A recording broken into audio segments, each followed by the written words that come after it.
धन्यवाद आदरणीय सतीश मधुर जी, गौरवशाली मंच, भारत रत्न लौह पुरुष सरदार वल्लभ भाई पटेल जी के श्री चरणों में प्रणाम निवेदित करते हुए आप सभी के प्रति हृदय की गहराइयों से धन्यवाद ज्ञापित करता हूं। काफी समय से आप लोग बैठे हुए हैं।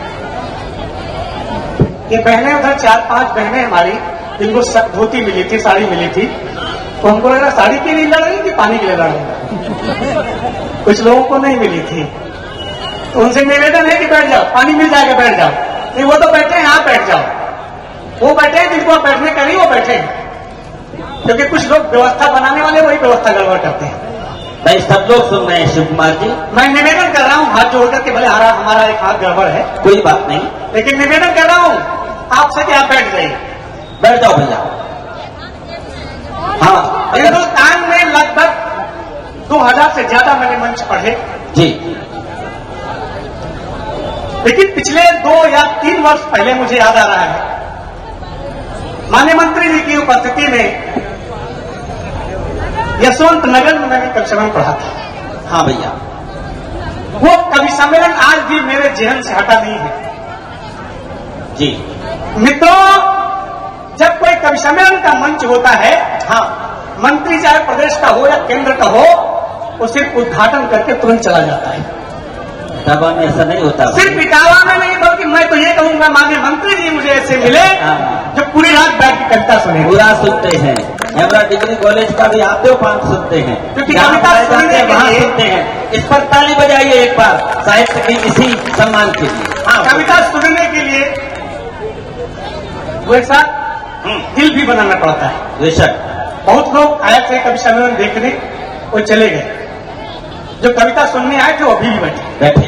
बेशक, पर 2 मिनट आपसे वार्ता करेंगे और उसके बाद सीधे हाँ कविता। वार्ता जरूरी इसलिए है, माननीय मंत्री जी को बहुत दिन के बाद मैं पाया हूं। हाँ, और मैं बाराबंकी से आता हूं। आप सब जानते हैं बाराबंकी सपा का गढ़ था, है, कुछ विसंगतियां जरूर हुई हैं। माननीय मंत्री जी अगर इटावा में महीने में 15 दिन बिताते थे, एक समय था, तो 10 दिन जरूर बाराबंकी में बिताते थे। बेशक, माननीय बेनी प्रसाद जी के घर का मैं पुत्र हूं, बेटा हूं, आपके घर का हूं। खुशी तो इस बात की होती है, मैं कवियों का ध्यान आकर्षित करना चाहता हूं। उत्तर प्रदेश में तमाम सरकारें आई, भैया इको कम कर दो हल्का सा, हमको इको की जरूरत नहीं है, गर्जना पर्याप्त है। तमाम सरकारें आई, चली गई, लेकिन कवियों का, हाँ, राणा छत्रसाल जैसा सम्मान अगर में किसी ने किया तो शायद आपकी सरकार ने किया। बेशक, काबिल तारीफ। और जब आपकी सरकार, आप जब मंत्री थे, उस समय उत्तर प्रदेश के 5-5 कवियों को लाल बत्ती प्रदान की गई थी।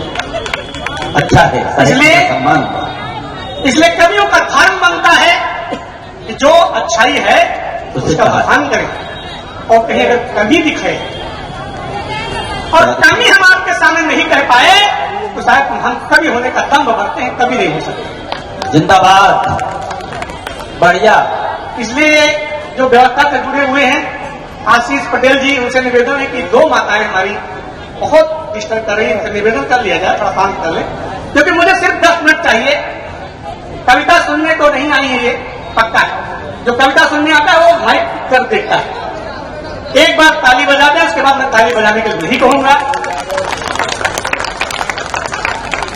आदरणीय मधुर जी ने कहा शिव कुमार व्यास का एक हाथ गड़बड़ है, सच है।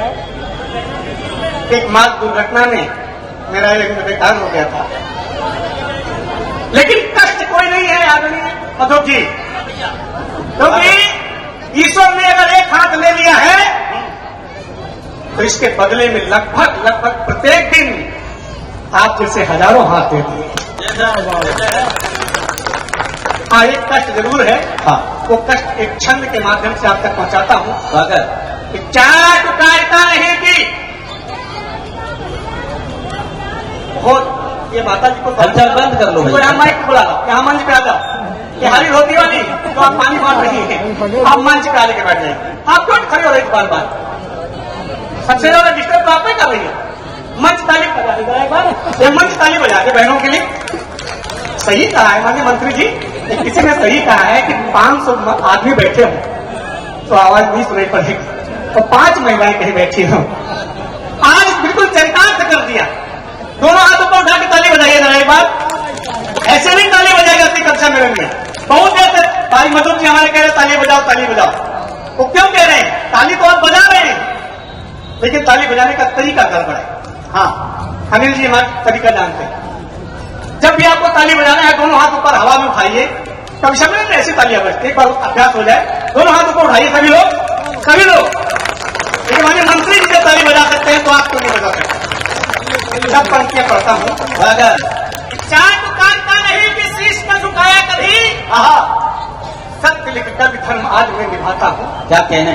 और 5 तत्व का निजत्व देश को जो है काम, कष्ट झेल कर मातृभूमि का चुकाता हूँ। जिंदाबाद। एक हाथ नाच आपने तुम्हें दिया है किस्त, दोनों हाथ वाले काम एक से चलाता हूँ। जिंदाबाद। कष्ट सिर्फ इतना ही आपकी भी बंदना में, हाय हाय। अब कभी दोनों हाथ जोड़ नहीं पाता। क्या कहने? बहुत अच्छे।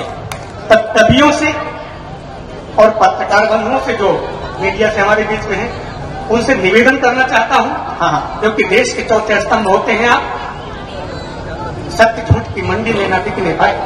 अगर आपकी भावना को भाषा दे पाऊं तो ताली बजाना, अन्यथा मैं ताली बजाने के लिए नहीं बोलूंगा। सत्य झूठ की मंडी में न टिकने पाए, अपने अंदर लालच भी न टिकने पाए। मार्ग बदल दे नदियां, पर्वत डिग जाए, लेकिन अपनी कलम कभी न झुकने पाए। और कलम कब नहीं झुकेगी? ये 4 पंक्तियां पढ़ता हूं और अपना और आपका परीक्षण करता हूं। मैं देखना चाहता हूं कि जो लोग हाथ बांधे बैठे हैं उनके हाथ कब खुलेंगे? वीर बलिदानियों की जुबानी लिखो। ये कवियों से निवेदन है, आपकी तरफ से निवेदन करता हूं। अगर आपकी भावना को भाषा मिल जाए तो दोनों हाथ हवा में उठा लेना। वीर बलिदानियों की जुबानी लिखो, देश के दुर्दशा की कहानी लिखो, और जब लिखो तब किसी पर मुरव्वत नहीं, दूध का दूध पानी का पानी लिखो। दिल्ली में बैठे लोग कहते हैं हिंदुस्तान, पूरा हिंदुस्तान आतंकवाद के साये में है। तो सिर्फ 4 पंक्तियां देना चाहता हूं और समाधान मिल जाएगा। स्वागत। देश विभाजक षड्यंत्रों पर होनी आज नकेल चाहिए। क्या बात है? देश विभाजक षड्यंत्रों पर होनी आज नकेल चाहिए। बाबा। आतंकी को सीधे गोली, ना फांसी ना जेल चाहिए। जय जय। ऐसे नहीं साहब, खंडोर कर ले जाता हूं, हिम्मत कर रहा हूं मैं, हौसला दीजिए। देश विभाजक षड्यंत्रों पर होनी आज नकेल चाहिए। आतंकी को सीधे गोली, ना फांसी ना जेल चाहिए। और उग्रवाद की फसल मिटाना अगर चाहते हो जड़ से, तो माया ममता नहीं देश को वल्लभ भाई पटेल जिंदाबाद। मेरे मित्रों, उम्दाबान तो बहुत कुछ था पढ़ने को। स्वागत। क्योंकि आधे घंटे हमारी मशीन गर्म होती है, आज 10 मिनट का समय दिया गया है, इसलिए एक 2 छंद प्रगति और पटेल का पत्र पढ़ना चाहता हूँ। स्वागत। जिसके लिए माननीय मंत्री जी हमारे लिए रुके हुए हैं, ये हमारा सौभाग्य है। 2-4 पंक्तियां इसलिए पढ़ना चाहता हूँ क्योंकि अभी हमारे भाई ने, छोटे भाई ने वीरों की बात कही, शहीदों की बात कही, शहादत की बात कही। वीर रस के कवि होने के नाते आपको हेमराज की तरफ याद दिलाता हूं। एक हमारा बेटा, हमारे बुजुर्ग बैठे हुए हैं, इन बुजुर्गों ने अपने पुत्र को भेजा सरहद पे जाओ मेरे लाल देश की रक्षा करो। लेकिन जब वो लाल वापस आता है तो क्या आता है? सिर्फ धड़ आता है, क्या कहना? शीश नहीं आता है। उसके बावजूद भी हिंदुस्तान के एक बड़े अधिकारी, एक तो मंत्री हो गए, वो वहां पहुंचते हैं तो कहते हैं जो हो गया वो हो गया, अब आगे से जो 3.5 साल का आपका बेटा है इसकी देख रेख थल सेना संभालेगी। तो 4 पंक्तियां देना चाहता हूं, सिर्फ शब्द मेरे हैं और एक राष्ट्रभक्त पिता की भावना देखिएगा। स्वागत। बूढ़ा बाप आपको आशीष दे रहा है पुत्र युद्ध के लिए जो हथियार बन जाएगा। ये बूढ़ा बाप आपको आशीष दे रहा है पुत्र युद्ध के लिए जो हथियार बन जाएगा। और बैरियों के रक्त से तू पग धोले भारती के कण कण से तू कर्णधार बन जाएगा। और जिस दिन युद्ध जीत कर आएगा तो पुत्र देश का तुम मेरा सरदार बन जाएगा। देश का तुम मेरा सरदार बन जाएगा। और जिस दिन युद्ध में शहीद हो गया तो वह दिन मेरे लिए त्योहार बन जाएगा। अपने पुत्रों की शहादत पर लोग त्योहार मनाते हैं और लोग ये कहते हैं कि हम लोगों को लड़ाते हैं हिंदू मुसलमान। अरे अखंड भारत के निर्माता सरदार वल्लभ भाई पटेल जी की जन्म जयंती के दिन पर हम लोग एकत्रित हुए हैं। माननीय मंत्री जी ने अपने उद्बोधन में कहा कि अगर वास्तव में हिंदुस्तान को सही ढंग से एक करने का काम किसी ने किया है तो सरदार वल्लभ भाई पटेल ने किया। अंतिम क्षण पढ़ करके और पटेल का पत्र पढ़ता हूँ।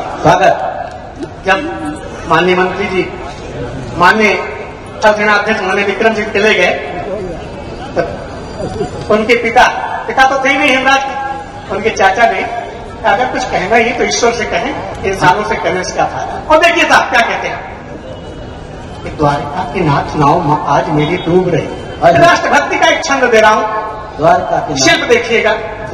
कविता के पार्टी लोग बैठे हैं, एक महाविद्यालय में कार्यक्रम हो रहा है। द्वारिका के नाथ नाव आज मेरी डूब रही, हो सके तो स्वयं पतवार अपनाइए। पुत्र की बेटानी तो तार दिए आप, किंतु पोते की नैया को भी घाट पर लाइए।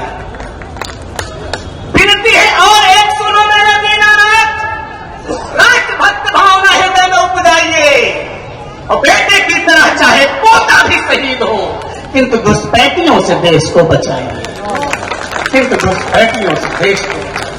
समय कम है, सीधे सीधे जिस रचना के लिए आदेश किया गया है 2 मिनट में आपको जोड़ता हूं रचना से और उसके बाद मैं 5 मिनट में पूरी रचना करता हूं। देश आजाद हो गया। आप सब लोग इतिहास के जानकार हैं। ये पूरा देश 562 रियासतों में बटा हुआ देश था। आजाद होने के बाद हिंदुस्तान नहीं था, सब टुकड़ों में था। टुकड़ों में एक हिंदुस्तान नहीं कहा जा सकता था। उसको एक करने का काम आप सब लोग जानते सरदार वल्लभ भाई पटेल जी ने किया। लेकिन कवि होने के नाते सारे जिज्ञासा पैदा होती है, वो कौन सी जादू की छड़ी थी इनके पास जिसको इन्होंने घुमाया और हिंदुस्तान के सारे रजवाड़े एक होने के लिए मजबूर हुए। वो जादू की छड़ी खोजने में तो 6 महीने लगे और 6 महीने में वो जादू की छड़ी आपको 5 मिनट की कविता के रूप में आपके बीच में रखता हूं। एक बात कहता हूं, दोनों हाथ उठा करके आदेशित कर दें, फिर कविता में पढ़ता हूं। गौरव ने जब घायल करके भारत का भूगोल दिया, अगर बच्चे सुन लेंगे हमारे नौजवान साथी तो एक निबंध तैयार हो जाएगा। गौरव ने जब घायल करके भारत का भूगोल दिया,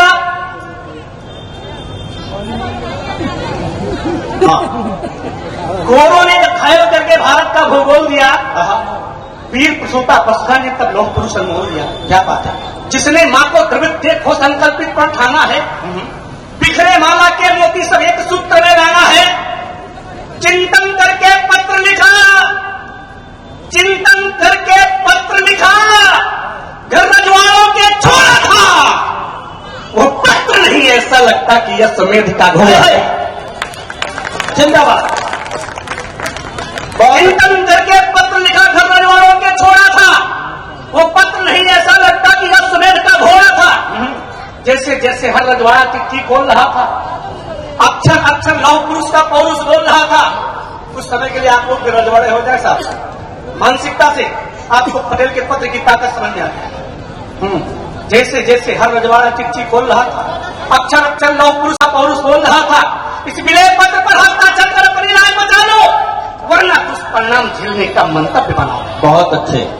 सोचो सोचो, जिस दिन भारत में ही 562 देश बनेंगे, कितनी सीमाएं होंगी और कितने यहां नरेश बनेंगे। तमिलनाडु से जम्मू की यात्रा आसान नहीं होगी बाबा। किस देश के वासी हो इसकी पहचान नहीं होगी। जिंदाबाद। क्या कहने। और अयोध्या से चलकर, अगर प्रतीक अच्छे लग जाए, और अयोध्या से चलकर जब सेतु समुद्र जाओगे, तब बोलो कितने देशों से तुम वीजा बनवाओगे। क्या बात है। और अयोध्या से चलकर जब सेतु समुद्रम जाओगे तब बोलो कितने देशों से तुम वीजा बनवाओगे। आज नहीं अभी जाके आगे भागों में भी भाग बटेंगे। क्या कह रहे? जैसे भाग बटा है वैसे बिस्मिलवास भाग बटेंगे। क्या बात है? जैसे भाग बटा है वैसे बिस्मिलवास भाग बटेंगे। और क्या बटेगा? पवित्र गौतमी व गंगा का बहता पावन नीर बटेगा। प्राणों से भी प्यारा हमको कच्छ और कश्मीर बटेगा। पुरखों की जागीर बटेगी। भारत की तस्वीर बटेगी।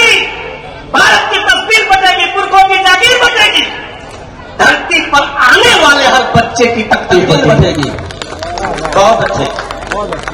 अगर एक ना हो पाए, अब ताबाद की तालियां चाहता हूं, अगर एक ना हो पाए तो ख्वाजा बुद्ध और राम बटेंगे। 12 ज्योतिर्लिंग बटेंगे और ये चारों धाम बटेंगे। 12 ज्योतिर्लिंग बटेंगे और ये चारों धाम बटेंगे। तब कुछ लोगों को पत्र नहीं है शांत दूत संदेश लगा, कुछ लोगों को कर्मयुक्त ये गीता का उपदेश लगा, कुछ रजवाड़े सहमत होकर राष्ट्र एकता दिख रहे, कुछ हर धर्मी विलय पत्र का फिर विरोध करने आए। आप सब लोग इतिहास के जानकार हैं। पैसा उंगली उठा रहे चार। मुझे खुशी हो रही है कि कम से कम लोग जानते हैं, इतिहास पढ़ते हैं। माननीय नेताजी भी बोल रहे थे, माननीय हमारे मंत्री जी बोल रहे थे, पूरा व्यक्तित्व पटेल जी का अपने भाषण में आपके सामने रखा। मुझे अत्यंत खुशी हुई और यही कारण है कि आप कविता सुने। एक बार माननीय मंत्री जी के सम्मान में तालियां होनी चाहिए। मैं फिर से कहता हूं, कुछ रजवाड़े सहमत थे। अब पत्र को पढ़ने के बाद होता क्या है, हम लोग भाई साहब मात्र 5 मिनट और बस, हम लोग पत्र पढ़ते हैं, पत्र पढ़ने के बाद रख देते हैं कहीं अलग, और पत्र में क्या क्या सामने आया उसका एक चित्र सामने आता है। ऐसे रजवाड़ों ने जब पत्र रख दिया तो उनके सामने जैसे कैसे कैसे चित्र आते हैं, थोड़ा आनंद ले लीजिएगा। कुछ रजवाड़े खुश थे, कुछ रजवाड़े खुश थे तो कुछ दुखी दिखाई पड़ते थे। बहुतों को पटेल जी ज्वालामुखी दिखाई पड़ते थे और कुछ को तो सिंहासन ही शमशान दिखाई पड़ते थे, कुछ को लंका फूंक रहे हनुमान दिखाई पड़ते थे। सब समझ गए अब भारत में शीघ्र विलय करना होगा, किंचित या विलंब अगर तो निश्चित ही मरना होगा। बस धीरे धीरे 558 हस्ताक्षर हो पाए, शेष 4 पर तब वल्लभ विकराल घटा बनकर छाए। पहले कूटनीति के बल पर जूनागढ़ को एक किया, सोमनाथ में जाकर के फिर मंदिर का अभिषेक किया, साम दाम व दंड की माला मन में फेर लिया और हैदराबाद में जाकर के निजाम को घेर लिया। उसके घमंड को जरासंध सा 2 टुकड़ों में फाड़ दिया और दुर्ग की चोटी पर सेना ने झंडा गाड़ दिया। रचना के अंत में एक कड़वा सच पढ़ने जा रहा हूं और ये देखना चाहता हूं कि कड़वा सच लिख सुनने में और सहयोग करने में कितने लोग हमारे साथ आए। इस लोकतंत्र के महागठन का संचालन बेजोड़ किया। इस लोकतंत्र के महागठन का संचालन बेजोड़ किया। मैसूर, कच्छ, भोपाल, हैदराबाद सभी को जोड़ लिया। जम्मू व कश्मीर की लेकिन एक रियासत शेष रही, नेहरू की हठधर्मी के कारण ये सदा विशेष है।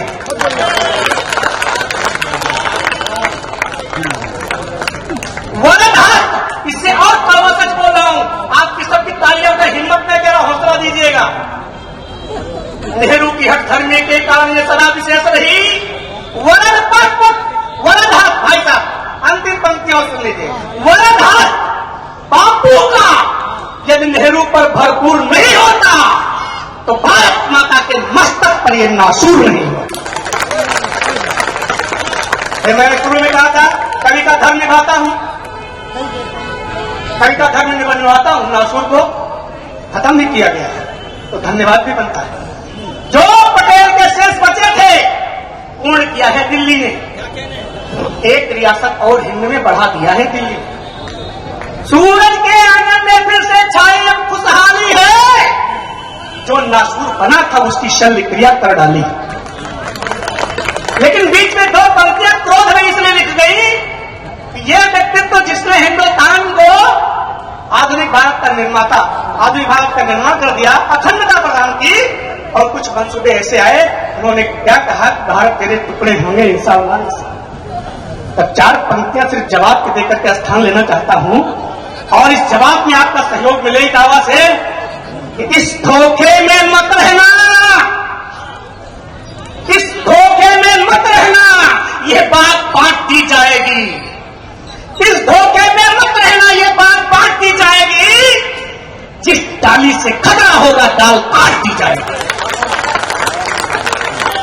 जब जब राष्ट्रीय एकता पर कोई भी आंख उठाएगा या इसे तोड़ने की खातिर अपना हाथ बढ़ाएगा, तब तब वीर शिवराज जैसे बघेल पैदा होंगे।